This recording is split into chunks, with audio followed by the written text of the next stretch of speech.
Billy Wilson must have played for 8 or 9 years at Pompey, and he played in 3 different divisions. So he started off in Division 2, came down to Division 3, then into Division 4. He could play at left back, but he could also play in midfield, so he could play in a number of positions.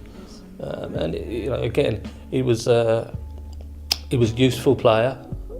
He wasn't here at a time that was great for the club because they were suffering from all sorts of financial problems. Not at the start when he came in about 1970, but 5 or 6 years into when he was at Pompey. It was starting to go a bit wrong, and as consequently we slid down from the 2nd to the 3rd to the 4th.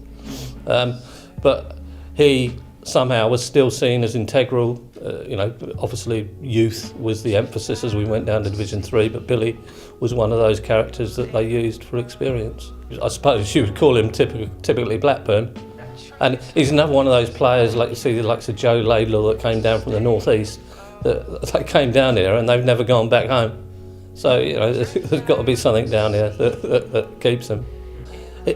Again, as we talked with George Lay, it came from a different age, and it was an age where players would come up to the supporters club bar after a game and have a drink with people and mix with people, which doesn't happen so much today. And of course, he ran the building, was sitting in the Pompey Pub, and he was a landlord here or even sort of stroke owner of Pompey Pub. Well, I remember he had a terrible game. One game, it was against Grimsby, and for some reason, unbeknown now, it was a 4th division game, but it was on Match of the Day. For some reason, I can only assume there weren't any fixtures or good games anywhere else. But he had an awful game, and Barry Davis was down here doing it for Match of the Day, and I think he was responsible for 2 of Grimsby's goals, who won 3-1.